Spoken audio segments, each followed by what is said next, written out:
누가복음 2장 1절에 보시면 로마 초대 황제였던 가이사 아구스토라는 사람이 등장합니다.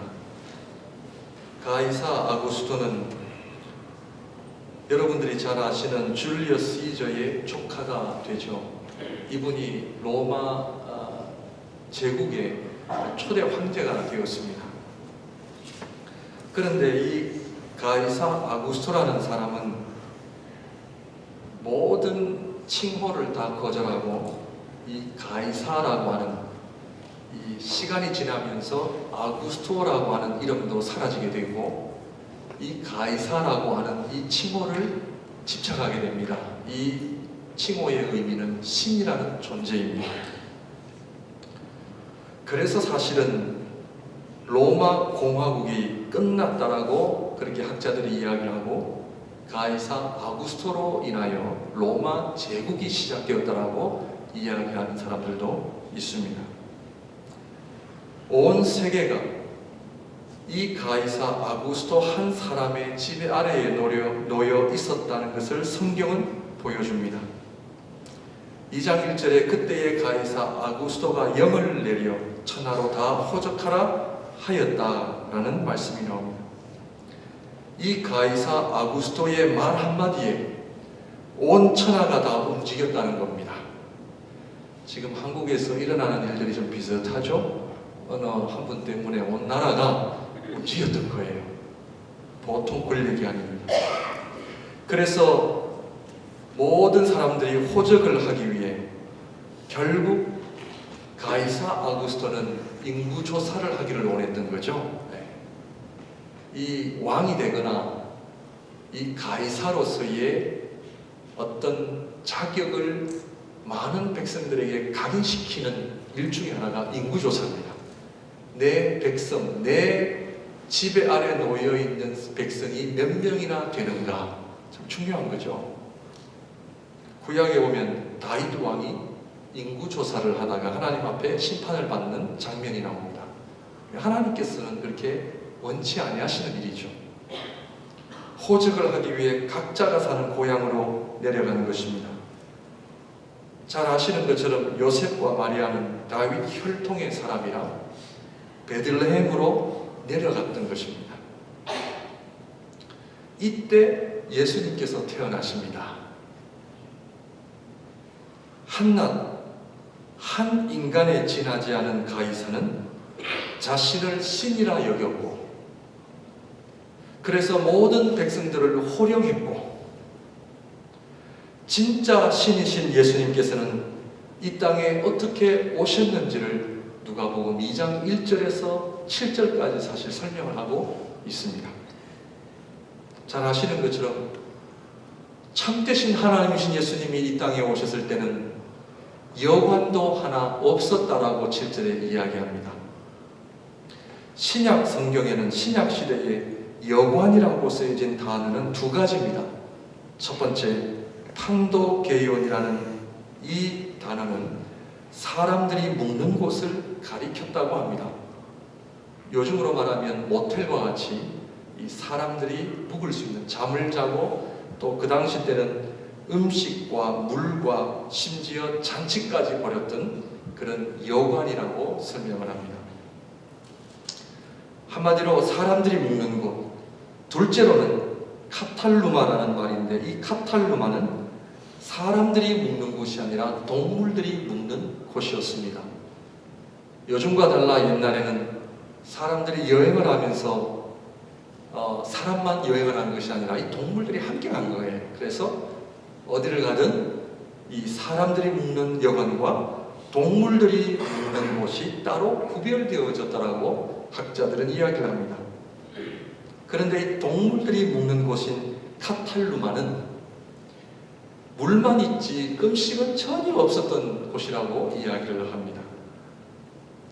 그런데 저와 여러분들이 읽은 누가복음 2장 7절에 등장한 첫 아들을 낳아 강보에 싸서 구유에 누였으니 이는 여관에 있을 곳이 없음이라라. 성경에 등장한 여관은요, 사람들이 묵는 판도게오네라는 단어가 아니라 동물들이 묵는 카탈루마라는 단어로 쓰여졌습니다. 이 말의 의미는 예수님께서 이 땅에 오셨을 때 사람들이 묵는 여관이 없었다는 이야기가 아니라 동물들이 묵었던 장소도 없었다는 이야기입니다.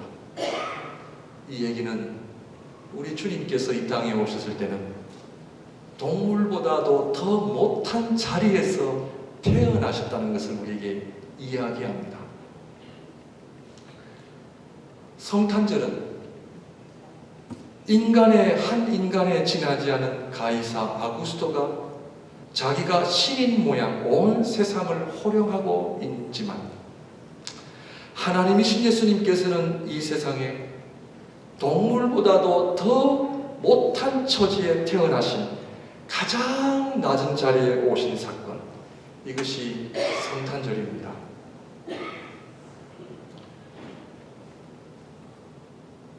그런데 이 사건이 오늘 본문을 보게 되면 누구에게 일어났는가? 바로 목자들에게 일어난 것입니다. 왜 성경은 많은 사람들 중에 목자들에게 이러한 놀라운 소식을 알렸을까요? 목자들은 그 당시 가장 낮은 사람들 중 하나였다라고 이야기를 합니다. 성탄절은 가장 낮은 곳에 가장 낮은 사람들에게 나타난 것입니다.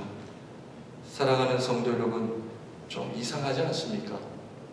모든 인류를 위해 이 땅에 오신 예수님이라고 하신다면 그것도 한 시골에, 그것도 동물들이 묵을 카탈루마에서도 아닌 정말 그 말이 먹는 그 말구유, 조금 정확히 한국말로 직역을 해드리면 말밥통입니다. 거기서 태어나셔야만 했던 이유가 어디에 있습니까? 많은 사람들에게 알릴 수 있고 많은 사람들에게 하나님이신 예수님이 태어나셨다라고 하는 놀라운 복된 소식을 궁전에서 태어나시고 광장에서 태어나시고 많은 사람들이 볼 수 있는 자리에 태어나셔야만 하는데 왜 예수님께서는 이러한 세상에 가장 소외된 곳, 가장 낮은 곳, 그것도 가장 낮은 사람들에게 나타나신 이유가 어디에 있다 생각하십니까?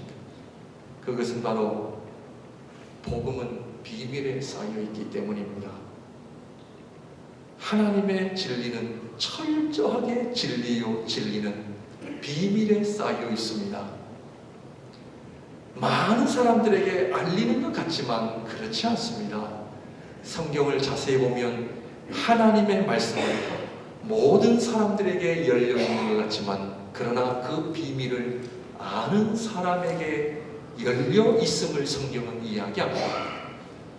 하루는 제자들이 예수님 앞에 예수님, 왜 우리에게 비유로 말씀하십니까? 너무 어려워 잘 이해를 못하겠습니다. 이때 예수님께서 마태복음 13장에서 뭐라 말씀하시냐면 하나님의 나라는 감추어져 있다, 그렇게 표현하시거든요. 감추어져 있기 때문에 너희에게는 알려져 있으나 다른 사람들에게는 닫혀 있다. 사랑하는 성도 여러분, 우리가 예수 그리스도를 알고 하나님의 영광을 경험하고 하나님의 백성이 되었다라고 하는 이 사실은 모든 사람들이 아는 그런 사실들이 아닙니다.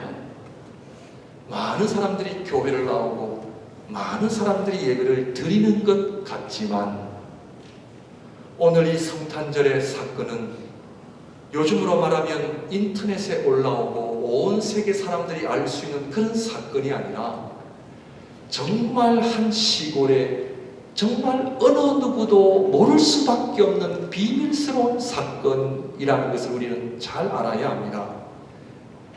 아마도 요셉과 마리아, 동방박사와 목자들 이 몇 사람들만 알 수 있는 그런 비밀스러운 사건이 어떻게 2000년이 지난 동안에 이 소식이 계속해서 알려져 가고 어떻게 해서 복음이 전파되어져 가고 어떻게 주님의 놀라운 이 귀한 복음의 소식이 아직도 증거되어지고 있을 수가 있습니까? 놀라운 사실인 거죠. 비밀입니다.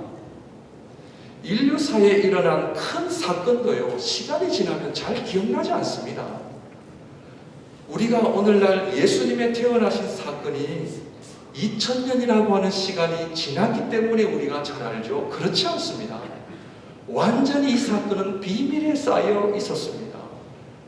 이 하나님의 복음, 이 기쁜 소식은 정말 하나님께서 선택받은 사람들만 주어졌던 놀라운 비밀의 소식이었기 때문에 오늘 저와 여러분들이 이 자리에 하나님 앞에 예배를 드릴 수 있다는 것, 예수 그리스도를 나의 주님으로 고백할 수 있다는 것, 2000년 전에 나를 위하여 육신의 몸을 입고 이 땅에 오셨다고 하는 것은 얼마나 놀라운 은혜가 아닐 수가 없습니다. 그 하나님의 은혜 때문에, 그 하나님의 사랑 때문에 성령께서 우리의 눈을 열어주셔서, 성령께서 우리를 깨닫게 해주셔서, 성령께서 우리의 마음을 열어주셔서 하나님의 복음을 듣게 하시고 예수 그리스도의 탄생의 비밀을 알게 하시고 목자들처럼 아기 예수님께 찾아가 그 아기를 보고 경배하며 기뻐하며 하나님께 영광을 돌려드린다고 하는 것은, 이것은 복 중에 복이라는 것을 우리는 알아야 합니다. 이번 성탄절에 이 비밀스러운 예수 그리스도의 탄생이 다시 한번 저와 여러분들의 삶 속에 놀라운 은혜로 다가오는 기회가 되기를 주님의 이름으로 축원드립니다. 오늘 말씀을 보게 되면 왜 또 비밀스러운 거냐? 세상의 방법과 완전히 다릅니다. 우리가 2장 1절에 가이사 아구스토처럼 세상은요 그렇지 않습니다. 세상은 권력, 물질, 내가 얼마나 누리느냐, 내가 얼마나 힘이 있느냐, 이것 가지고 다 자랑하잖아요. 저는요 지금 한국의 어느 한 여인 때문에 참 많은 어려움이 있습니다만, 그러나 사실은 우리 모든 인간의 마음속에는 사실은 그런 마음이, 욕심이 다 들어있습니다. 성공하고 좀 잘 나가고 싶고, 어디를 가더라도 정말 마음껏 돈 좀 써보고, 마음껏 사람들에게 내가 이런 사람이다 자랑도 좀 해보고 싶고, 자식 자랑이며 부모 자랑이며 내 가정 자랑도 하고 싶은 것이 우리 인간의 욕심입니다. 그러나 오늘 이 누가복음의 저자인 누가는 2장 1절의 가이사 아구스토의 이야기를 꺼내며 예수 그리스도의 탄생 이야기를 함께 나누는 이야기가, 의도가 어디에 있다라고 생각하십니까? 그것은 바로 세상은 가이사 아구스토라는 거죠. 그러나 하나님의 나라는 그렇지 않습니다. 하나님의 나라는 어디에서 일어나느냐? 가장 낮은 곳, 가장 낮은 사람들을 통하여 하나님의 놀라운 비밀과 말씀이 전해지고 하나님의 나라가 이루어져 간다는 것을 알고 계십니까? 이 가이사 아구스토에 비해 이 요셉과 마리아 별 볼 일 없는 사람들이었습니다. 목자들, 가장 낮은 사람들이었습니다. 하나님의 나라는 바로 이러한 세상적인 관점으로 볼 때에 별 볼 일 없는 사람들, 가장 낮은 사람들, 힘이 없는 사람들, 아무것도 가지지 않는 사람들인 것처럼 보이지만, 그러나 오늘 하나님의 기쁜 소식 복음의 역사는 어디에서 누구를 통해서 역사하시느냐? 가장 낮은 자리, 가장 낮은 사람을 통해 이루어진다는 것을 우리에게 보여주면서, 하나님의 복음의 역사는 겸손한 사람을 통해 알려지고 하나님의 나라는 지금도 가장 겸손한 사람들을 통해 이루어져 간다는 사실을 여러분들 알고 계십니까? 아기 예수님을 본 사람은 가이사 아구스토가 아닙니다. 세상 권력 아닙니다. 세상 물질, 하나님의 영광 아닙니다. 가이사 아구스토는 오래 살지를 못합니다. 자기 자신을 신이라 칭했던 그가 결국 암살을 당하여 죽게 됩니다. 예수님께서 성인이 되셔서 공생애를 시작하실 때는 이미 티베리우스라는 다른 황제가 올라오게 됩니다. 사랑하는 성도 여러분, 오늘 주님이 나신 기쁜 성탄절을 맞이하여 가이사 아구스토가 우리에게 보여준 세상의 영광, 세상이 주는 기쁨, 세상이 주는 그런 것이 다가 아니라 그 세상의 권력과 물질과 세상에 속한 것은 아기 예수님을 만나 볼 수도 없을 뿐만 아니라 예배를 드릴 수 없다는 것을 우리에게 보여주며, 결국 아기 예수님을 누가 보느냐? 목자들입니다. 하나님 앞에 겸손으로 살아가는 사람, 하나님 앞에 그 심령이 겸손하여 천국을 구하는 사람, 하나님 앞에 날마다 은혜를 사모하고 하나님의 사랑을 의지하며 살아가는 사람. 비록 가진 것 없고 내세울 것 없지만, 그러나 하나님 내 마음속에 믿음 주셨어. 그 믿음을 가지고 하나님 앞에 날마다 말씀을 의지하고 순종하며 살아가는 사람. 그 사람들에게 하늘이 열리고 하나님의 영광이 나타나고 아기 예수님을 볼 수 있으며 그 아기 예수님께 예배할 수 있는 은혜가 임한다는 것입니다. 그러므로 지금까지 저와 여러분들의 삶 어떻게 우리가 살아왔는지 이번 성탄절을 맞이하여 다시 한번 하나님 앞에 겸손의 자리, 겸손의 사람으로 나오셔서 정말 하나님 나라의 놀라운 비밀을 경험하시는 우리 모두가 되시기를 바랍니다. 오늘 말씀을 보게 되면 11절 말씀을 봅니다. 오늘 다윗의 동네에 너희를 위하여 구주가 나셨으니 곧 그리스도 주시니라. 너희가 가서 강보에 쌓여 구유에 누워있는 아기를 보리니 이것이 너희에게 표적이니라 하더니, 성탄절의 하이라이트는 아기 예수님을 보는 것입니다. 사랑하는 주님을 바라보는 것이 성탄절의 진정한 핵심입니다. 사랑하는 성도 여러분, 지금까지 무엇을 보고 살아오셨습니까? 이 가이사 아구스토처럼 이 세상에 자기가 왕이라 신이라 여겨 정말 어리석게도 정말 한 번 그 짧은 인생을 하나님의 영광을 구하기보다는 자신의 욕심, 탐심, 세상의 헛된 영광을 구하며 살았던 이 사람들을 보면서 오늘 이 목자들이 경험했던 아기 예수님을 보는 삶, 우리 목양에 속한 모든 성도님들 예수 그리스도를 바라보시기를 바랍니다. 교회를 다니고 신앙생활을 하면서도 예수님을 보지 못하고 그냥 왔다 갔다 하는 분들이 의외로 많이 계세요. 그냥 몸만 왔다 갔다 하는 거예요. 우리 목양에는 그런 성도님이 없는 줄 압니다.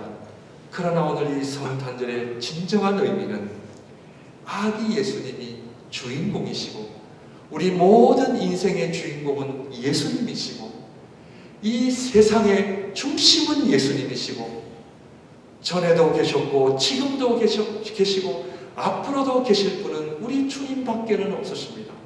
그러므로 우리 삶의 모든 하이라이트, 우리 인생의 모든 주인공은 예수 그리스도이십니다. 이번 성탄절을 맞이하여 다시 한번 저와 여러분들의 인생의 주인공이 예수님이 되시기를 바랍니다. 예수님만을 바라보시기를 바랍니다. 예수님을 바라볼 때에 무엇을 경험하느냐? 9절 말씀을 볼까요? 주의 사자가 곁에 서고 주의 영광이 그들을 두루 비치매 크게 무서워하는지라. 아기 예수님을 보는 사건과 지금 어떤 사건이 같이 함께 일어나느냐면요, 그것은 주의 영광을 경험하는 사건입니다. 예수 그리스도를 바라볼 때에 하나님의 영광을 경험하게 되어 있습니다. 하나님의 영광. 자, 하나님의 영광이 목자들을 두루비춤에 그들이 어떻게 반응했습니까? 크게 무서워했다라고 했습니다. 10절 천사가 이르되 무서워하지 말라. 보라, 내가 온 백성에게 미칠 큰 기쁨의 좋은 소식을 너에게 전하노라. 예수 그리스도를 바라볼 때에 우리는 하나님의 영광을 경험하게 됩니다. 사랑하는 성도 여러분, 하나님의 영광을 진짜 경험한 사람은요, 두려움입니다. 날마다 내가 어디를 가든지 하나님의 영광에 사로잡힌 사람은 하나님을 두려워하며 삽니다. 오늘 한국만의 문제가 아닙니다. 우리가 저와 여러분들이 사는 이 북미, 세계 곳곳 지금 어떤 일들이 많이 일어나느냐면요, 하나님을 두려워하지 않습니다. 우리 인간들이 하나님을 두려워하고 하나님을 경외하며 살아야 되는데 하나님을 두려워하지 않습니다. 사람을 죽이는 것을 쉽게 여깁니다. 정말 우리가 이 땅에서 거룩하게 사는 것, 하나님을 두려워해야 되는데, 그런데 안타까운 것은 하나님의 백성들이 하나님을 더 두려워하며 살아야 되는데 하나님의 백성들조차도 하나님을 두려워하지 않습니다. 오늘날 목회자들이 하나님을 잘 두려워하지 않습니다. 정말 예수 그리스도를 바라본다는 것은 하나님의 영광, 두려운 영광에 사로잡히는 것입니다. 하나님의 말씀 앞에 서는 것입니다. 하나님의 말씀 앞에 순종하며 사는 것입니다. 목자들이 경험했던 이 하나님의 영광, 그 하나님의 영광이 너무나 두려워 무서웠을 때에 천사들이 나타나 두려워하지 말라. 이번 성탄절에 아기 예수님을 보실 뿐만 아니라 그 예수님을 통하여 하나님의 귀한 영광을 경험하시는, 정말 하나님을 경외하는 삶이 되시는 이번 성탄절이 되시기를 바랍니다. 마지막으로 한 가지를 더 본다면 15절 말씀을 봅니다. 천사들이 떠나 하늘로 올라가니 목자가 서로 말하되 이제 베들레헴으로 가서 주께서 우리에게 알리신 바 이루어진 일을 보자 하고, 16절입니다. 빨리 가서 마리아와 요셉과 구유에 누인 아기를 찾아서. 성경을 보시면 아기 예수님이 태어나신다, 그리고 그 소식을 듣고 아멘 하면은 사실 14절까지 끝날 수가 있습니다. 그런데 15절부터 20절까지는 목자들이 하던 일을 멈추고 아기 예수님을 찾아가는 사건이 나옵니다. 자, 왜 찾아갔을까요? 동방 박사들이 멀리서 아기 예수님이 태어나신다는 소식을 듣고 길을 떠나 그 하늘의 별의 인도하심을 받고 아기 예수님을 찾아가 경배하는 사건이 나옵니다. 동방 박사들도 아기 예수님께 찾아가지 않아도 됩니다. 멀리서 아기 예수님의 탄생을 믿고 축하하고, 그리고 멀리서 하나님께 영광을 돌려드릴 수 있습니다. 여러분, 지금도 중국의 지하교회에서는 저와 여러분들이 가지고 있는 성경이 많이 없다고 합니다. 예수님을 믿는 사람들을 향한 핍박과 박해를 피하느라 성경 자체가 없대요. 성경 자체가 없대요. 그런데 지금도 중국 지하교회 성도들이 하나님 앞에 예배드릴 때에 어떻게 성경을 알고 성경을 읽습니까? 간증 들어보셨습니까? 예배 시간에 하늘에서 성경이 나타난대요. 저와 여러분들이 가지고 있는 똑같은 하나님의 말씀이 하늘로부터 비춰진답니다. 네. 하나님의 능력은 성경이 없는 곳에 성경을 보게 하시고, 정말 복음을 들을 수 없는 곳에 복음을 들을 수 있는 은혜가 지금도 일어납니다. 그런데 오늘 본문의 말씀처럼 목자들이 아기 예수님을 찾아가지 않아도 되고, 동방 박사들 또한 예수님을 찾아가지 않아도 됩니다. 그런데 왜 찾아갔을까요? 찾아가는 이유가 어디에 있습니까? 그것은 예배입니다. 예배. 오늘 목자들이 아기 예수님을 보러 간 사건과 동방 박사들이 아기 예수님을 찾아간 것은 예배입니다. 하나님이 기뻐하시는 성탄의 진정한 의미는 예수 그리스도를 바라볼 뿐만 아니라 예수 그리스도를 통한 우리에게 비춰진 하나님의 영광, 하나님의 영광을 경험한 사람은 예배의 삶을 살아가게 되어 있습니다. 내 인생의 중심이 뭐냐? 예배입니다. 오늘 기쁜 성탄절에 주시는 우리 주님의 기쁜 소식, 예수 그리스도께서 우리를 위하여 이 땅에 태어나실 뿐만 아니라 그 예수님이 우리의 왕 되시고 구주가 되시고 하나님 되심을 우리에게 알리신 사건, 이것은 결국 예수님을 믿는 모든 사람들이 예수님께 나와 예배를 드려야 함을 우리에게 말씀하고 있습니다. 가이사 아구스토가 영을 내려 모든 사람들에게 호적을 하라. 이 얘기는 모든 호적하는 백성들은 내 것이다라는 의미입니다. 로마에 사는 모든 백성들은 내 소유다. 그래서 모든 사람들이 호적하러 요셉도 마리아도 베들레헴으로 간 것처럼 오늘 목자들이 아기 예수님을 찾아간 사건은 예배의 진정한 의미는 나는 누구의 소유입니까? 나는 하나님의 소유입니다. 저와 여러분들이 매일매일 드리는 예배는 내 인생의 주인은 하나님이시요 그 하나님이 내 모든 삶의 목적과 의미가 되시기 때문에 주일에 주님 앞에 나와 예배를 드리는 것은 하나님 백성 자녀됨의 마땅한 사명임을 우리에게 보여주는 사건입니다. 주님이 오신 기쁜 성탄절입니다. 주님만을 모시고 앞을 향해 달려가시기를 바랍니다. 사람, 환경, 자식도 여러분 너무 의지하지 마시고요.